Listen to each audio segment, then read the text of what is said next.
Hi friends, మన ఛానల్లో ఎన్నో హెల్త్ బెనిఫిట్స్ ఉన్న మటన్ పాయ సూప్ను చాలా టేస్టీగా సింపుల్గా ఎలా చేయాలో చూసేద్దాం.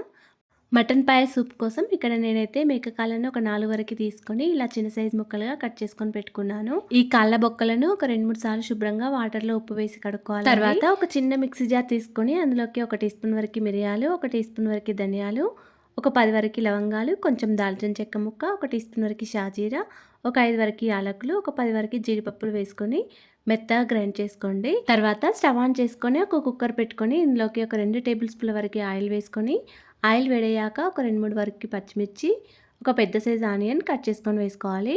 తర్వాత కొద్దిగా పుదీనా కూడా వేసుకొని కొద్దిగా ఫ్రై చేసుకున్న తర్వాత మనం మెత్తగా గ్రైండ్ చేసుకున్న మసాలా పొడిని వేసుకొని మొత్తం అంతా కూడా ఒకసారి బాగా కలుపుకోవాలి. ఇప్పుడు దీనిలోకి ఒక 2 టీ స్పూన్ల వరకు అల్లం వెల్లుల్లి పేస్ట్ వేసుకొని అల్లం పచ్చివాసన పోయే వరకు కొద్దిగా ఆయిల్లో ఫ్రై చేసుకోవాలి. తర్వాత దీనిలోకి ఒక 1/2 టీ స్పూన్ వరకు పసుపు వేసుకొని మొత్తం అంతా కూడా ఒకసారి బాగా కలుపుకొని శుభ్రంగా కడుక్కొని పెట్టుకున్న ఈ కాళ్ళ బొక్కలను వేసుకొని మొత్తం అంతా కూడా ఒకసారి బాగా కలుపుకోవాలి. మనం వేసిన మసాలాలన్నీ కూడా బొక్కలకి పట్టే విధంగా కలుపుకున్న తర్వాత దీనిలోకి ఒక 2 టీ స్పూన్ల వరకు కారం, రుచికి తగినంత సాల్ట్ వేసుకొని మళ్ళీ ఒకసారి మొత్తం కలుపుకోవాలి. ఇలా ఆయిల్లో ఒక 2 మినిట్స్ వరకు బొక్కల్ని ఫ్రై చేసుకున్న తర్వాత దీనిలోకి కొద్దిగా కొత్తిమీర కూడా వేసుకొని మొత్తం అంతా కూడా మళ్ళీ ఒకసారి కలుపుకోవాలి.